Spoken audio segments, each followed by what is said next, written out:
righty, welcome to the Sports and Entertainment Pitch Session here at Investment Crowdfunding Week. I am your host of the session, Scott Kitun. I am a early investor advisor to Republic, Kings Crowd, Gigastar, co-founder of a company called Songfinch, among other things. My co-pilot here, joining us in a second, Teddy Lyons. He's the Senior Investment Associate here at Kings Crowd. Let's see if Teddy's here. What up, Teddy? Good to see you. Hello, Scott. Good to be here with you. You too. Normally it's just a podcast. Here we can't make mistakes and edit it out. That's right.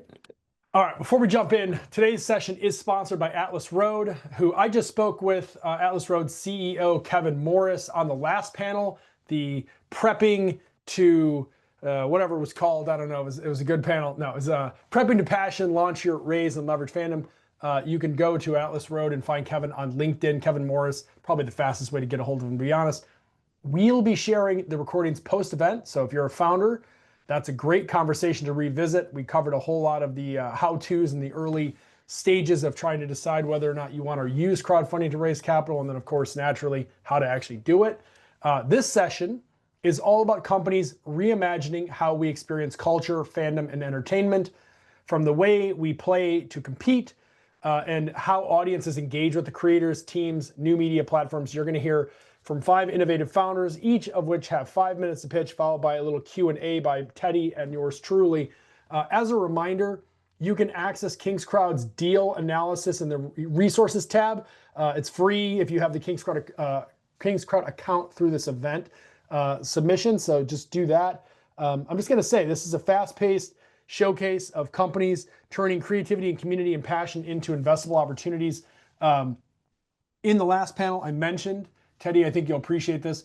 I mentioned that this is probably the first time in the history of capital allocation that we are now demand-driven and we're not supply-driven. It was previously like what was investable, that was your option. Now, whether it's a test the waters or literally the fact that people want to invest in sports teams, in their favorite athletes, CPG companies, in their favorite athletes, period, which is a little bit of a foreshadowing of one of the pitches coming up here. Or in creators, or in their economy, like films, literally everything, music, royalties, rights. Some of it is good and some of it is not good, and we'll talk a little bit about that, I'm sure. But the idea that you can invest now in almost anything, there is a way to do it. It is just up to those who have been smart enough to figure out a way to use, whether it's Reg CF, tokenization, Reg A+, Reg D.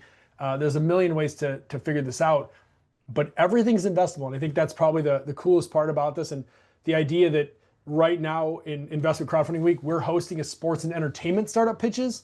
And it's not like when I was doing Technori 10 years ago and we were doing like sports tech week and it just meant that like the company touched sports. Literally, this is like investing in athletes, investing in your next movie, like direct audience. It's incredible to see how this has kind of grown over the past few years. So with all of that said, let's jump right into it. Joining me first is welcoming our first founder of the lineup tonight, Steve Paris. He's the CEO of Plus.Fan.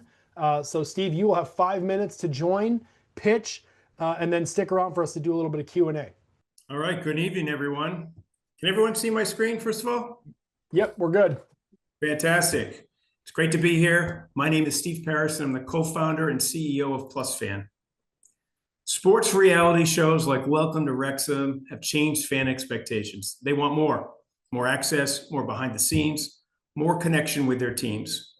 But most teams can't deliver. They don't have the time, the resources, or they have knowledge gaps that make it difficult to engage fans beyond game day and social media. Perhaps worst of all, they collect very little data on their fans. This is especially true in the lower divisions and secondary sports. We learned this the hard way. We created a global audience for a little-known Austrian football club, but it was hard, way harder than it should have been. So we built Plus.Fan. Plus.Fan is a turnkey solution for teams that helps them optimize, distribute, and monetize content that in many cases they're already creating. It's quick to launch, easy to use, and has no upfront cost or ongoing fees for teams. Plus.Fan is literally a no-brainer way for teams to generate recurring membership revenue and fan engagement data. Our launch client, Carrick Rangers Football Club of Northern Ireland, they're using Plus.Fan to create a real connection with their fans. They're seeing high engagement and retention rates, and they have members from 6 different countries.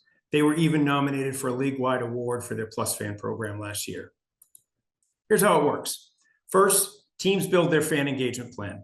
Our AI-driven playbook launched in Q4 of this year. It's going to enable them to do that in 15 minutes or less for a full year's plan. Next, they create, publish, and manage content using easy-to-use dashboard and time-saving tools. Fans subscribe for insider access to exclusive content, VIP experiences, discounts, and even limited edition merchandise. The result, teams generate recurring membership revenue, grow their fan base, and collect fan engagement data. Our revenue model is simple, and it's based on partnership. Fans pay an annual or monthly subscription for insider access. We share that subscription revenue back to teams and keep between 25 and 50% for ourselves. You all know the sports market is huge. Conservatively, there are 3.5 billion sports fans worldwide. The fan engagement market itself is expected to grow to almost $67 billion in the next 10 years. But let me dimensionalize this just a little bit. We entered the Indian cricket market with 4 recent signings. Now, there are 300 million self-identified hardcore cricket fans in India alone. If only half of 1% of these fans paid the equivalent of $2.99 per month, that would be almost 53 million annually. That's one sport in one market. The other thing that most people don't realize is that 95% of global sports teams play outside the power leagues. They play outside those elite conferences. Despite the huge number of teams outside these elite leagues, there's limited competition for their fan engagement business. Most competitors either offer point solutions that do one thing well, let's say email or ticketing, or they have a platform with many capabilities, but their pricing model only works for very large teams. Plus.Fan is the only one offering both broad capabilities and a business model that works for lower division teams. For those of you that are familiar with Patreon, we've often been called the Patreon for sports teams. We have great traction, adding more than 1 team per month since we launched. We're currently working with over 20 teams across 9 countries and 4 sports. We also have a strong pipeline that includes basketball and hockey teams, multiple cricket organizations, a national soccer federation, and even a mixed martial arts circuit. In addition to our experience in the sports industry, our leadership team has deep experience in software development, insight and data analytics, and sales and marketing. Prior to Plus.Fan, my co-founders built and exited their own software company. Just as importantly, many of us have known each other and worked together for years. We're live on WeFunder now with a target raise of $750,000, and we're planning to use those funds in 3 primary ways. The first is product development. We want to further develop our AI-driven playbook and integrate self-service analytics to enable the introduction of licensing fees. Second is sales and marketing to rapidly scale. And lastly, we need to automate our customer success processes to make sure that we can support the scale. Fans want more, and Plus.Fan is helping teams give them more. We think this is the future of fan engagement, and I hope you'll join us today by investing in Plus.Fan. My name is Steve Paris. Thank you so much for your time, and shout out to the team at King's Crowd for the opportunity. Have a great night and enjoy the rest of the conference. Great job, Steve. Brownie points not awarded for the shout out, though. No, I'm just kidding. How about for staying under the 5 minutes? That you already. I don't know if there's a trophy, but you won it because you just nailed the time slot, and that's my favorite part. So I'm actually decently familiar with this business model. Know the folks over at Greenfly pretty well, Sean and co. We actually were a customer we used them for a company called Songfinch, which had nothing to do with fandom in this sense, but it was just using the tech basically. The other part of this that I thought was immediately fascinating, I want to talk to you about, is the rise in private sports in high school and the market size and the willingness of parents, in particular of club teams, soccer, hockey in particular, again, to pay a membership fee to not only access and support their teams and school teams, but also to access live feeds and access to the consumption. In your chart, you kind of showed yourself as, obviously, I'm sure your aspirations are to own everything, but you show sort of minor league and platform based. I'm curious, are you still at the phase in this business where you would be pivot one way or another, expand, choose your vertical, or are you at this point pretty much set on like we are the minor league to major, or like maybe not your big 2 Sports US, or we're a global player. Like, I'm just curious how you look at it, because I could make an argument that this business has I mean, I think you've said it well, so I don't need to make the argument for you, but it has an incredible revenue upside that I think a lot of people would be very surprised by. If you make it expanded to not just professional sports, but amateur sports, this could become even like, I could actually argue that could be even bigger.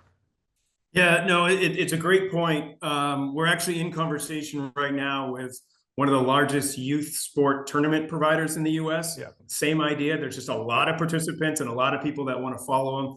You know, as far as the minor league versus higher divisions, our first goal is to build scale, collect data. That's going to feed our AI-driven playbook. Yep. Ultimately, that's going to give us an engine that we think is going to help teams actually run their fan engagement.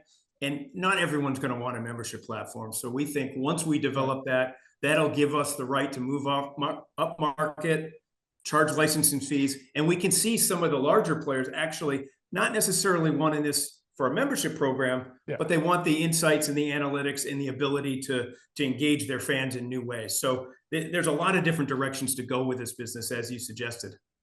Yeah, no, very exciting. Teddy, do you have any questions off the top of your head?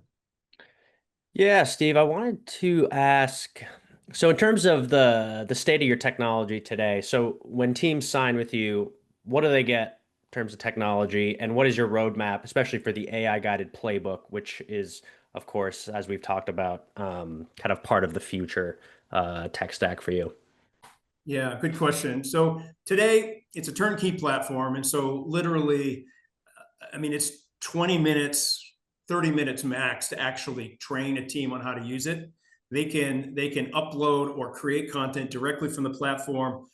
They can publish it and push it out literally in seconds. I'll give you an example. We have something called Quick Clips that allows them to publish a video with the title, with the screen capture, all of that generated for them in less than 30 seconds. It's so simple, honestly, that my 8-year-old daughter can do it, and she can do it right from the fans if she wants. That enables a lot of different people to create content that comes right out of the box. The playbook, which we reference, launching in Q4, that's the start of bringing AI in, and that's going to allow teams to onboard and get to create and manage their fan engagement plan in just a few minutes, because the resources are a problem. So being able to manage and distribute and allocate correctly is really important. Longer term, Plus.Fan is going to be a place where you can create content and push it out anywhere. Maybe you're pushing it on a Plus.Fan, maybe you're pushing it out somewhere else. We don't care. We want to make it really easy and integrate into your operations, so this takes less resources and can get to fans easier and faster. Steve, we only have like a minute left of Q&A, but I wanted to get this question out and also draw attention for audience members. If you have questions you'd like me to read aloud, please add them to the Q&A section at the bottom. The question that comes in here was what I was going to ask, but I just figured someone would ask it anyway. Can you talk about traction to date, customers' willingness to pay? The question by the audience member is effectively saying, as a Patreon of sports, why would fans and clubs choose you over Patreon? I so badly want to answer that question myself, but I'll let you answer it, Steve. Well, no, it's a really good question. And one of the reasons they choose us over Patreon is Patreon isn't built for sports teams. They don't understand the environment. It literally is completely DIY. So you sign up and you're on your own. And that doesn't work when you're talking about doing something different, doing something new. And so we got a lot of experience with sports, and our playbook is coming in with best practices. Ultimately, it'll help generate content even. So all specific to sports, all making it very easy for lower division teams to do something that, you know, the Manchester United of the world don't need this. They got 80 people dedicated to content creation alone, full-time people, right? Yeah. But you go down a level or two, and it's really important to have these tools. Yep, cool. Steve, thank you so much. Appreciate your pitch. Appreciate the time, Scott. Of course. All right, are you ready for another one, Teddy? We're going to bring Carolyn Strazalka. I probably didn't pronounce that right. She is the COO of Overplay. Caroline, when you have a chance to pop on here, we'll make sure that your screen is being shared, and we will set the timer to 5 minutes.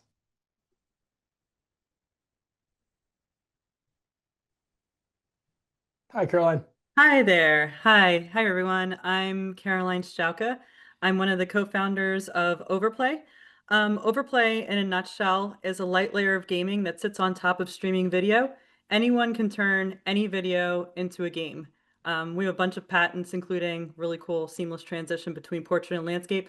But all of these are all videos that have now become games. And so when I'm talking about games, I'm talking about tapping, swiping, driving, jumping, but I'm getting ahead of myself. I'll go into my presentation. Yeah. And I just wanted to give you a little taste there, but let me hop into I was about to crown you champion for just starting off and just doing it full mobile. All right. Can everyone see my screen? Yep. All righty. Cool. So this is me and my co-founder, Dan. We have a little quote on here from one of our investors. Overplay may very well be the future of gaming. We definitely think that as well. All right, let me try to change my slides here. We were on Shark Tank last year, so Mark Cuban did come in as an investor. I just kind of like to put that out there first because a lot of people might remember us from Shark Tank. So Overplay basically is now combining videos and playing games. So there's over 1 billion hours of video that are watched on social media daily. Over 70% of consumers find short form videos the most engaging content. 2 out of 3 Americans play at least 1 hour of video games a day. And games they bring joy. And so Overplay is what's next. Now everyone can turn their videos into games instantly with no code. Overplay was made for the person who has never made a game before. And so you don't have to be an engineer now to or know how to code in order to make games. In fact, this takes just minutes to do, and you literally play your games into existence. This is a $574 billion digital media landscape. It combines social media, video advertising, and casual and social games. So it's a huge opportunity here with Overplay. So this is kind of a little bit what Overplay looks like. As you saw from my little sample earlier, which I'll show you again. But yeah, Overplay is tapping, swiping, jumping, driving games. You could literally turn anything into a game now. And this takes just minutes to do. So for instance, any of these games, the way that you make them is that you just upload your video into Overplay. And say, for instance, on the upper left-hand side, that tennis game that you see there, you want to turn that into a swiping game. So literally what you just do is you have your video now in Overplay, and you literally, with your finger, just swipe on top of the screen and add in the swipe into your video. And what will happen is now, as you're adding in those swipes, you'll be making a game. And this game will take about 5 minutes to make. And then you could add in your animations, sound effects, music. I don't have the music or sound effects going on right now on this presentation, but when you download Overplay, you could download it for free, both for iOS and Android, and try making your own games. But it could literally be games out of anything. You could create a Peppa Pig game. You could create a game where Santa Claus is fighting the Grinch. So Overplay works for advertising. It works now. You can now make interactive ads, but you could also make sports events that literally, as they're happening, you can now gamify them. This also could work for movies, movie trailers, TV shows. So Overplay is live right now. We're quickly approaching 3 million gameplays. Overplays are much more engaging than a regular video. So overplays have 30 times more interaction than regular video.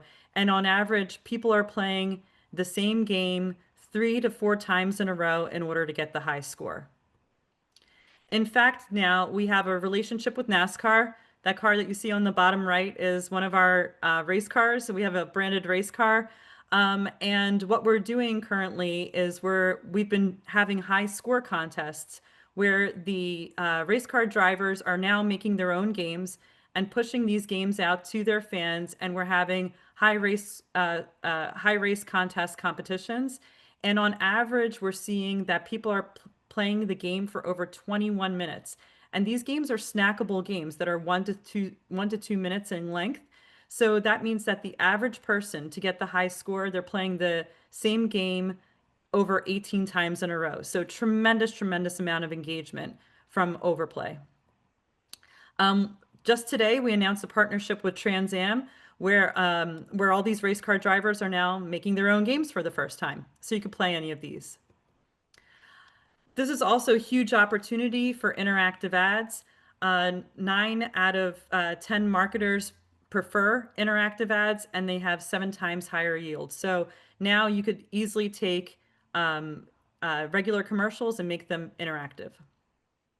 We're currently doing some POCs with some huge names that you can see up here. And this is a great way of attracting Gen Z.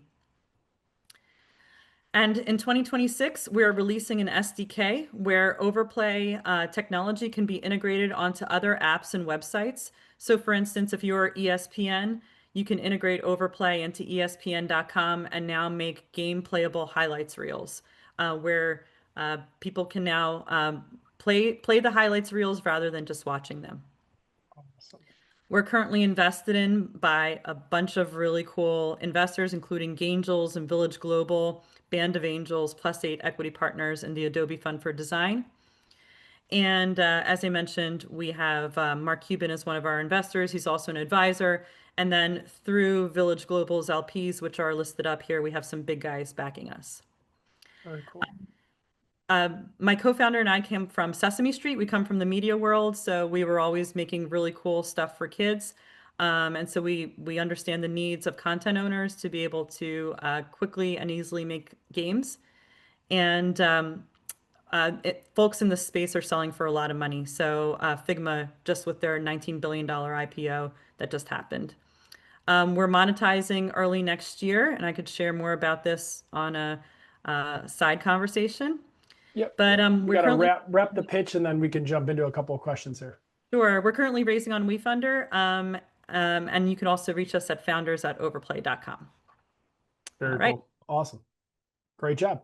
Thank you. So the question I was going to ask to kick off things was the pre-revenue part. How do you guys plan on monetizing this? Obviously, I can see how you could take a stake on others who are going to monetize it. Can you talk a little bit about the monetization component of this? And I think everything else was pretty self-explanatory.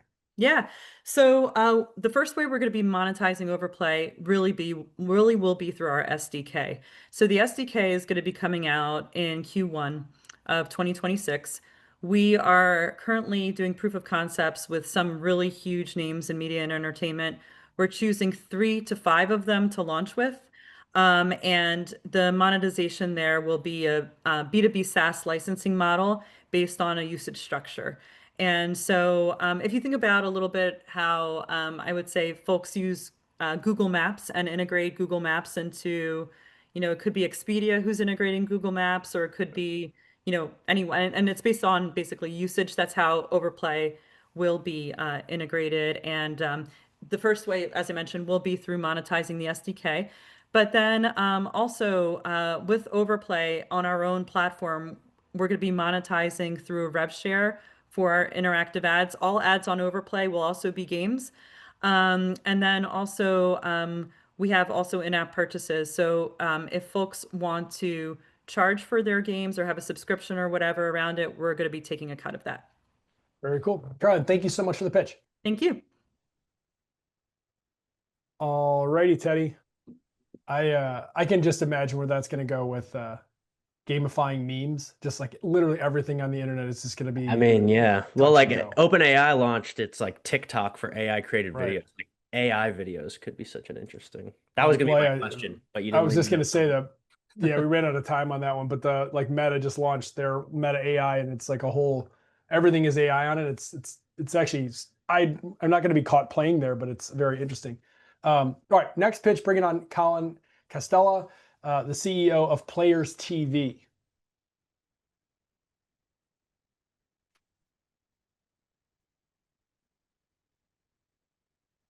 Hey, Colin. Hey, how's it going, Phyllis? Awesome. Oh, we got echo. Is that me or you? No, you're good. All good. All right, I will set the clock at 5 minutes and not a moment longer. Awesome. All right, let me pull up my thing. I'm trying to throw on headphones, and maybe that'll help. Yep. Can you guys hear me okay? Yep, good to go. Awesome. All right. So, hey, I'm Colin Castella, co-founder of Players TV. So my background, I started as a junior high and high school art teacher at a tiny little town in Idaho, and then became a D-list YouTuber. And then now apparently I run a sports media company. So we are Players TV. We are a conglomerate of professional athletes that came together to own their own content, own their own IP, and more importantly, own their own distribution in the sports media landscape. So when it comes to kind of like building this company, we basically have thought about the power of the group collective at every step of the way. So from an advisory board that has rock stars like Vasanda Duckett, the CEO of TIAA, Adam Shire, who a lot of you in the technology industry probably know him from his exit to with Siri and Change.org, and he just sold recently his company to Airbnb. And then more importantly, our athlete investors and partners, big names are of our family athletes are guys like Chris Paul, Dwayne Wade, Carmelo Anthony, Travis Kelce, Ken Griffey Jr., Damian Lillard, just to name a few. So essentially, we set out to kind of like change how sports media is distributed and how it's monetized in the ecosystem. So really, we're kind of like the first 360-degree sports lifestyle culture network. So much like how, Food Network is for foodies and how Comedy Central was for comedy enthusiasts, we're doing the same thing for people who love athletes and follow them with a fandom, right? We're kind of living in an age now where essentially people follow their favorite athletes more than they follow their favorite teams, essentially. And that's kind of what we've built our mission on. So again, what we are is we're sports lifestyle and culture. So if you look at a lot of the traditional sports media companies out there, I don't want to name any names, but there's kind of this budding, I would say, battle between, clicks, viewership, being super sensational, talking trash about an athlete when they go 2 for 18 from the field in the playoff game, but then they also want their documentary and want them on their morning shows and whatever it is, right? So essentially, we wanted to be the first for athletes by athlete solution to connect with their fans on a deeper level. So what we've done is we launched the first, kind of athlete, sports lifestyle, and culture live linear channel. So we're on, a bunch of different distribution partners, and really kind of launched a 360-degree network where we both have the digital component, the television component, etc. So from a market perspective, this is really kind of like a play on the creator's economy, right? Full disclosure, none of these individuals are in our company, but this is a slide to just kind of show the market in general. We feel like athletes are some of the best influencers and content creators there are on the planet. They already come with their built-in audience, and it's more of an authentic connection. I always like to say there's a reason why you don't see, Chris Paul and Kyrie Irving, hawking fit tea on Instagram, because they're kind of like the creme de la creme of the creator network. So essentially what we've built is a full stack athlete content engine. So first and foremost, we've launched Players TV, which is our network. We have our television channel, as I mentioned. We have about 200 million monthly advertising impressions available, which in kind of like the sports media ecosystem is very, very rare. Most of the time, sports media companies are built off the back of YouTube or Instagram or Facebook or whatever it is. But we've really built kind of that scalable infrastructure where we can sell 30-second ad spots, 15-second ad spots to some of the biggest advertising agencies in the industry. We're getting ready to launch our Players TV Plus platform, which is our direct-to-consumer. We like to call it basically the Hulu of sports lifestyle and culture, where now we can be the go-to destination for all of this content, and getting ready to announce shortly our studio model, which is fairly disruptive as well when it comes to the distribution of athlete-led content. Really, at the end of the day, what we do is content, commerce, and experience, right? So we partner with our professional athletes to create content, to co-own the IP with them together, take it to market, and then monetize it in a variety of ways. Sometimes that comes with a media buy from advertising agencies. Sometimes it comes with product placement deals. But really, at the end of the day, we're all about, hey, how do you take that one piece of content and monetize it 4, 5, 6, 7 different ways, rather than just posting it on Instagram and letting it dissolve into cyber dust forever. Essentially where we're at right now, we're on kind of the scalable growth phase. So we're going to do about $7 to $8 million in revenue in 2025.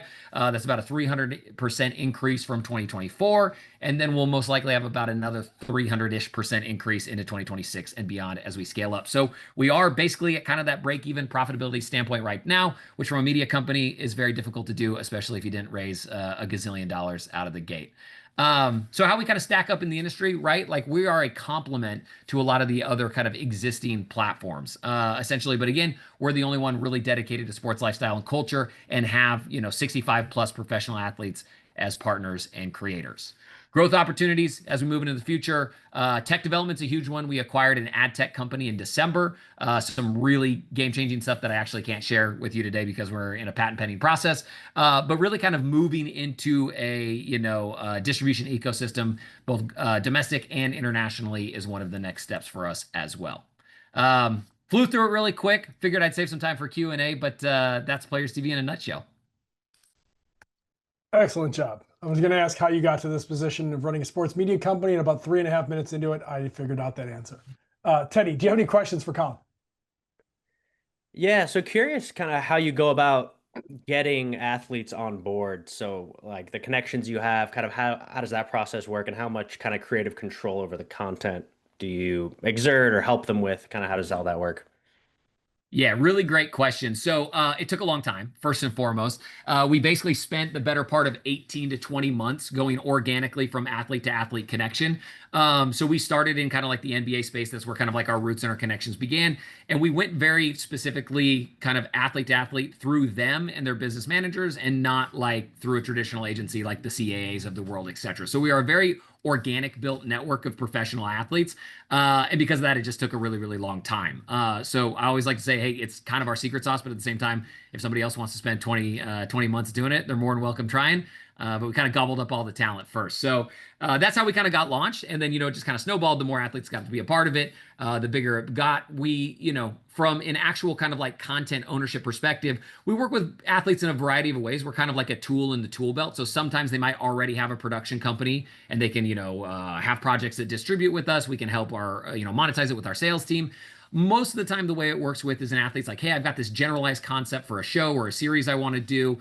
And then we partner on it together and co-own the IP. So essentially, we have this really cool symbiotic relationship where we're building the IP with the athlete and essentially continuing helping, growing, and scaling that. Are you raising on WeFund or Start Engine, or where are you raising on? Yeah, so we're currently on our own kind of like white label page. So if you go to playerstv.com/invest, you can check it all out. So yeah, we're not on one of the kind of, perfect. That was a question from the platforms.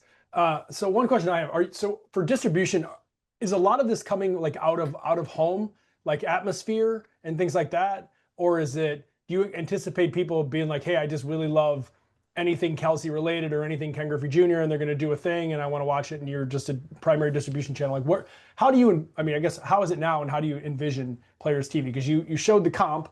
So I see like the ESPNs, the Bleacher Reports and things like that. And obviously they took a very, traditional mode to this. Arguably people are going to be on their phone / sitting in the airport / wherever, McDonald's, and catch a show with DeAndre doing a cooking show. And you're like, oh, wow, okay, what's that? Like, what is your plan there and how does it work? Yeah, so from a distribution standpoint, we kind of have the saying eyeballs everywhere, right? And so we think about like once a piece of content or IP is created, it's about how do you maximize the eyeballs and the monetization in as many ways possible, right? So like the biggest problem in the industry and kind of this like chicken or the egg was athletes would want to create something, maybe they'd spend a bunch of money to produce the content themselves, and then they kind of wouldn't know what to do with it. It would be like, well, I'm just going to throw it up on Instagram or I'll just throw it up on YouTube without really having kind of the infrastructure or game plan behind it. So our distribution ecosystem is pretty robust. It's 360 degrees. It, primarily is driven, I would say, a big chunk through our Fast Linear channel, which is available on Fubo, YouTube TV, DirecTV, et cetera, and that sort of stuff. But we have a bunch of other distribution channels as well, both domestically and internationally. So some of that's like relationships with web publishers. Some of that's relationships with kind of external distribution companies. But really, the name of the game for us is like, how do you get that global, kind of distribution? Another really big kind of key that we have is we have first party data through our athletes digital marketing social pixels. So we do a lot of stuff through that to kind of really enhance that engagement and reach. Great job on the revenue. It's an incredible, I know how hard it is to build media like this, so great job, Colin. Thanks, Colin. Awesome. Thank you. Thank you. Appreciate it, guys. Yes, sir. All right. I could go on for an hour on that, so we're just gonna not. We'll save it for the King's Crowd podcast. I'll add another hour. It's super fascinating. Dana Landry, you are the CEO of Waterfall. Excited to have you give your pitch. As soon as you're live up on here, we will hit start on a 5-minute run. Excellent. Thank you very much.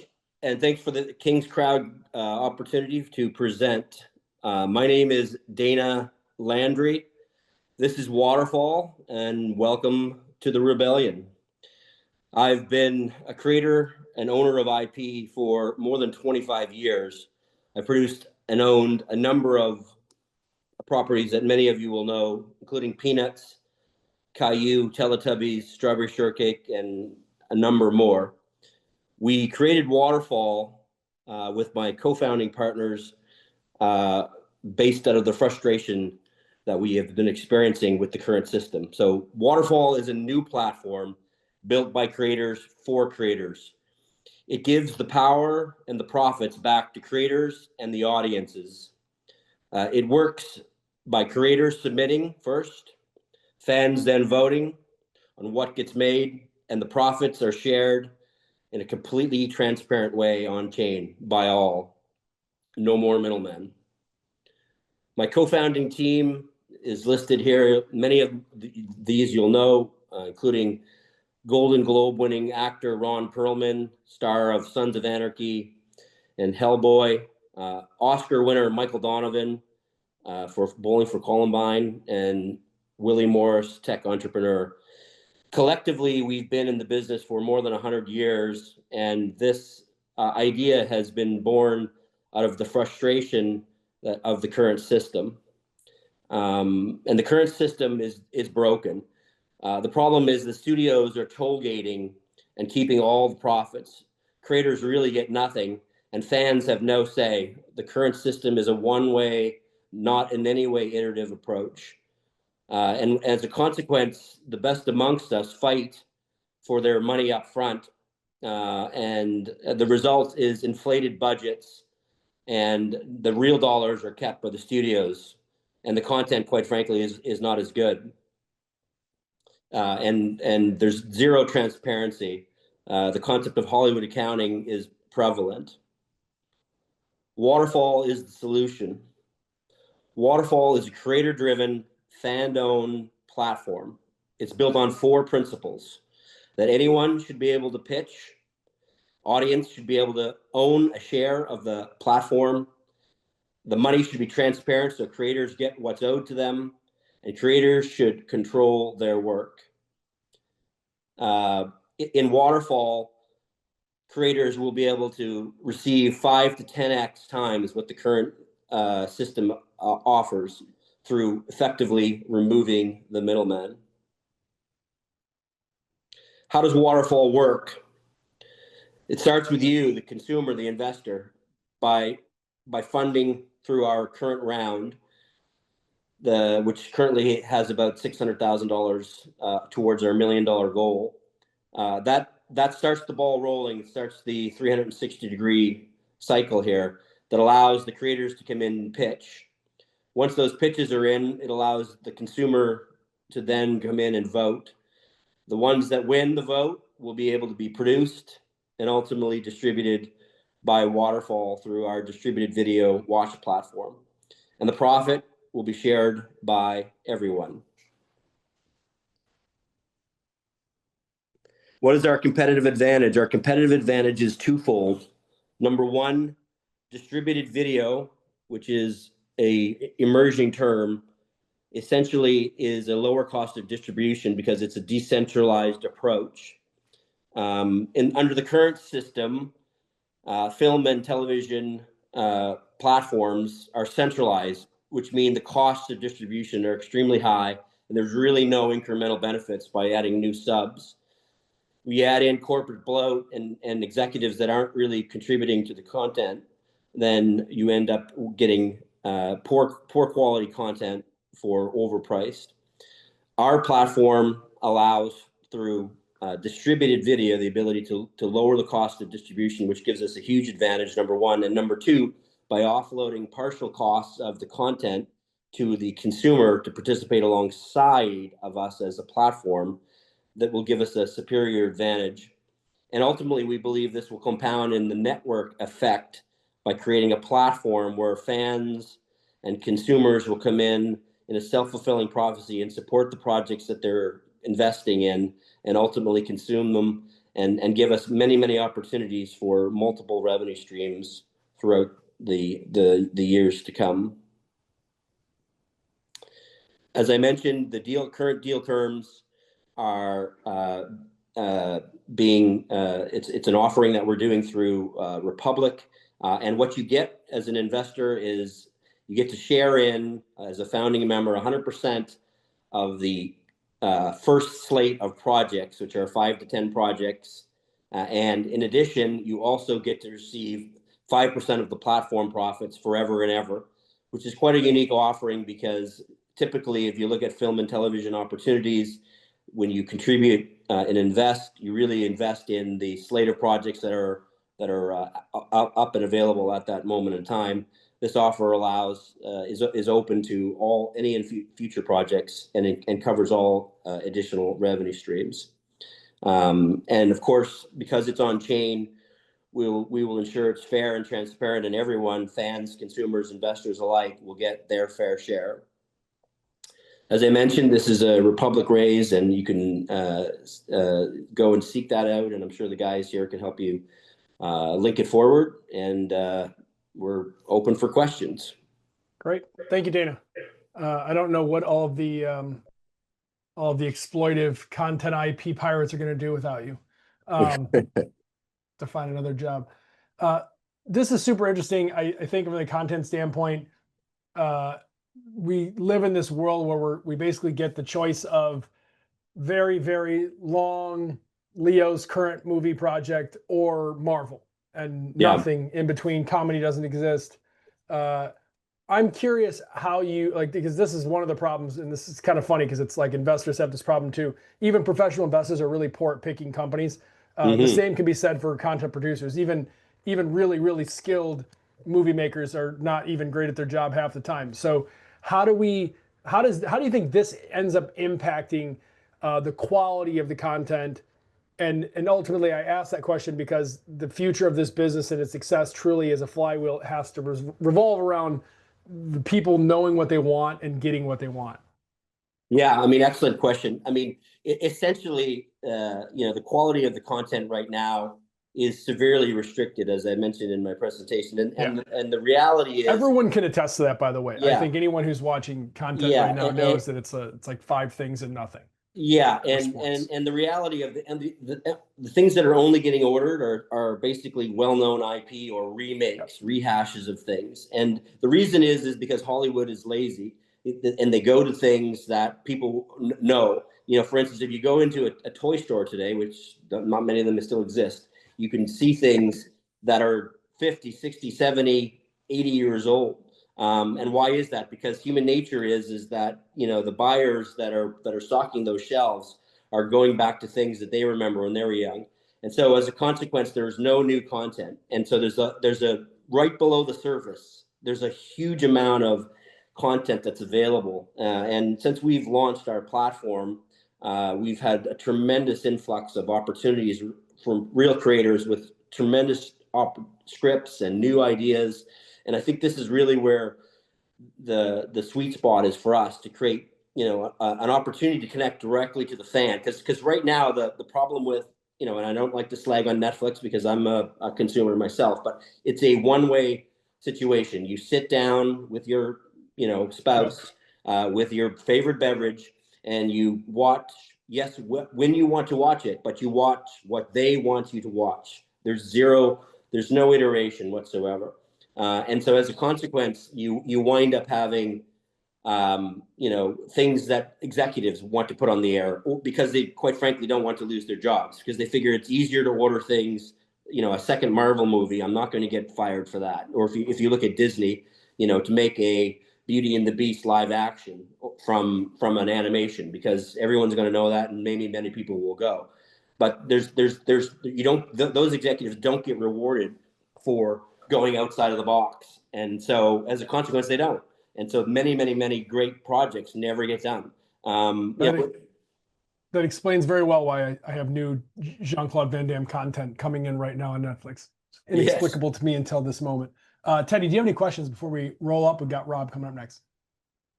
Yeah, so kind of given this model where any creator can pitch, investors have the power to greenlight projects. So curious, as you scale, how do you foresee the screening process taking place? and kind of what safeguards, if any, can prevent like vote manipulation from Yeah. So we have a whole tokenomics model that we've built from many smarter people than myself that has a weighting average in terms of so that people can't stack the vote. Number one. Number two, because we're also owners, and the whole idea here is that the community and the creators, we all own the studio. We are the studio. There is no studio outside of us. And so it's incumbent on us to make sure the content is, there isn't any hate content and these types of things. So there will be an initial filter by Waterfall to make sure that type of stuff doesn't get in. And also there'll be a little bit of a modicum of commercial viability to a certain extent. If someone is a brand new producer, for instance, or has a new idea, we will pair them up with a well-known producer to make sure that they are able to hit the budget. Because if you think about it from a risk perspective, from us as a platform, is we fund something and we have consumers fund something, and then the show doesn't get up. Well, we're at a huge risk for that. So we have to make sure that we've got those safeguards in place, and that's part of it. And so there will always be an inevitability of decentralization, yes, fans vote, but ultimately a centralization in terms of back office and ensuring that things are properly done. Very cool. Dana, thank you so much. Thank you. Thanks, Dana.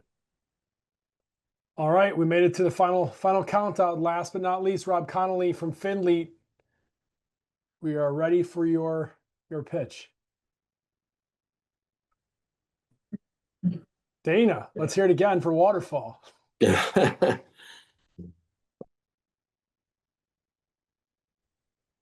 All right, Scott, can you see me? Everyone, can you see me? Yes, sir. Yes, sir. All right, you've got beautiful. 5 minutes once your chart hits the screen.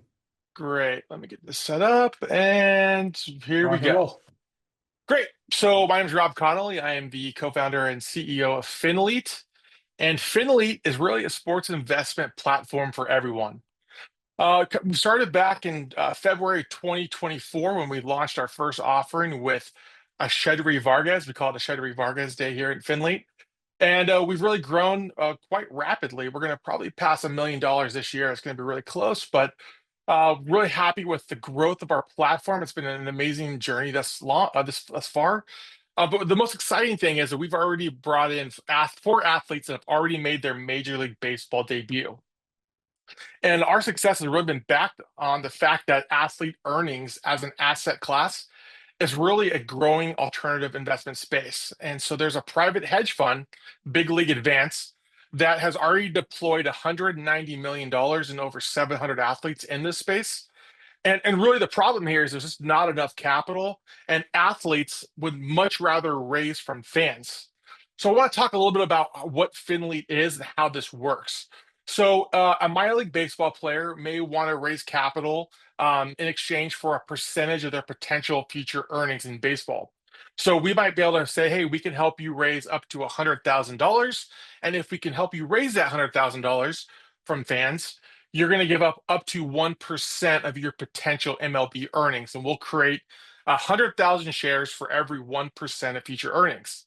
And really the terms of the contract for the athlete are simple. If you never make it to the major league level, you'll never owe $1. You keep the money and you're good to go. If you do make it to the Major League Baseball level, the investors will share in 1% of every dollar you make from your MLB contract pre-tax for your entire career. And the use of funds for these athletes are really to get better training, better nutrition, off-season housing, family assistance, all things that lead to maximizing their on-the-field potential. So some great examples of athletes that could do this and why this is important is that I like to bring up Christian Vaquero. He's a top prospect when he signed in 2022 with the Nationals, so the tune where he got $4.9 million. And currently, he was a bust, and that's just the fact of the matter. He's a top 26th ranked prospect in his team. He's not ranked in the top 100 ranking. And if the Nationals could do it over again, they probably would have signed him for around $10,000. On the other hand, Carlos LaGrange, that same year, signed for $10,000 for the New York Yankees, and he's now one of the top prospects in all of baseball. He's ranked number 79 in all of minor league baseball with thousands of players, He's the #2 prospect for the Yankees. He's 6'7", throws 102 miles per hour. And right now, fans can invest in his career on Finley.com. Now, the problem is players were misevaluated early on in their career, and they'll never have a chance to get an increase of pay until they hit about the 5-year mark. And the solution for these athletes are future earning contracts with fans. So talking about kind of how the future earning contract could pay out, Luwinder Avila, who's currently raising capital on Finley, he's actually in the big leagues now, had a great season with the Royals. If you were to invest $2,500 into Luwinder Avila's career through Finley, and Luwinder makes $100 million in his career, which would be kind of what he would probably expect internally, that return would be around $15,000, which would be a 6x MOIC. And really, the sky's the limit, right? Because if he gets a 250 or 500 million, that's a huge return on your investment, which is great. But on the other side, if he never does make it, you will lose your investment. So you want to keep it in track of, where do you think these prospects, rank at, where they could be at. So for Finley, anybody can invest. I really mean that. As little as $300, you can back some of these players. These hedge funds are trying to back by utilizing our platform. It's giving these athletes the ability to raise from fans and not hedge funds. And you get to share the journey with these athletes, which is so exciting. I mean, getting to see a prospect that you invested in their career make it to the MLB level, and you get to watch them on TV and know that you were a part of their success is truly an incredible experience. We have 4 top 100 prospects right now on Finley: Leonardo Bernal, Joseph Garcia. The password, as you can tell, his name's pretty hard to pronounce, is sold out, but Aaron Escobar with the Phillies and Carlos LaGrange is all available, with including 6 other athletes that are currently on our platform. Now, a lot of people kind of want to know, like, well, what does a top 100 prospect really mean? Like, why do you keep bringing that up? Well, when you go through the entire career of a top 100 prospect, they average $57 million in career earnings on average. Some will make 300 million, some will make 1 million, but on average they make 57 million by the time their career is over. And that's also taking into account that these are salaries from 2012, and salaries have gone up 23% since then. So when you add in the salary adjustment, it's pretty incredible the returns these investments could make if they pan out. So, for example, like a 2012 top 100 prospect, you're looking at about a 19.41 IRR on average, which is really top level venture returns. And I can tell you this is so fun, like getting to follow these players' careers. It's really a great experience. So we wanted to keep this short and sweet, and just kind of share a little bit about what we're doing. And if anybody has any questions, happy to answer them. Yeah, appreciate the time. Great job, Rob. I appreciate it. I love this business model. Huge fan of it. Reminds me a lot of Gigastar on the creator side. I see here, just to make sure we're clear to people, you partner with Dealmaker to make sure that the broker dealer on this is protected and covered. I do have a question about how you guys are monetizing, how you make money, but I want to get to our attendees' questions first. This is coming from an anonymous attendee. Says, Finley is competing with PE firms looking to finance these athletes as well. What is the value prop that Finley offers, or reasons an athlete would choose to sign with Finley versus more traditional PE? God, I wish I could answer this myself, but I'm going to let you because it's your company. Thanks so much. Yeah, it's really a great question. So what really brings value to the athlete for Finley is that these are fans that are raising capital from them, right? These are fans that are being a part of their journey, right? So it's creating an entire fan base of the most dedicated, loyal fans an athlete could ever ask for. Our first athlete, Ashadri Vargas, had people showing up in RVs that invested in his career from Florida, going to Atlanta to watch him play minor league baseball games. He had his own little fandom like group that were investors in his career. So that aspect of it's super compelling for these athletes to create that group of investors backing them. Yeah, and I would also imagine that working with PE firms is again, not trying to get into the specifics of all the people that you're working with, but they don't come, it's not like, local kid makes good in the Bronx and that's like your target customer here. Like they're not familiar with it and it's very difficult to deal with. So I would imagine this makes it a lot easier. Another question, also great from the audience. Any thoughts on a future fund that would involve all of your athletes, or a pool of all of the revenue shares that you get in this, which is my question for you after this. that would allow people to invest in essentially your entire portfolio of athletes as opposed to one-to-one. Is there an advantage to that or not? Yeah, well, really, you can do that already by investing in the ones you want to hand select. We don't charge any fees, so we keep the price as low as possible, and we really just cover our costs from doing the fees of the know your customer and AML, that fun stuff we have to pay for. So people are more than welcome to go there and invest in multiple athletes. We've considered creating an ETF. But we just felt like, if people can invest in these athletes right now, you can take $10,000 and put $1,000 into each one of them, and essentially you're getting the same result. Right. And so just to clarify, how do you guys generally monetize? What's the long-term monetization for you? Assuming a player, hits it, does $100 million career. Yeah. So we mark up the share price 20% to cover our cost of, putting the deal together. And then we have a 10% management fee on the future earning contract itself. So if that player makes 100 million, and we have a 10% future earning contract, 10 million would go to the fund, 1 million would go to us, and 9 would go to the investors. Cool. So typical kind of a carry model. Rob, thank you so much for the pitch. Great. My pleasure, guys. Thanks. Good job, Rob. Thanks. Yes, sir. All right, folks, that concludes the fun today on our investment crowdfunding week, as well as this entertainment and sports pitch. Let's give a big thank you to our founders for their awesome pitches. Sports and entertainment sectors are thriving in innovation. Today's presentation showed us exactly how much potential there is and the demand coming from investors wanting to diversify into all of their entertainment sectors, transforming the way people connect with things that they love. Special thank you to my friend here, Teddy, in helping me get through this thing, and of course all of our producers behind the scenes who made this possible. That concludes Sports and Entertainment Pitch Session and the end of the day of ICW. Thank you. We will see you again tomorrow.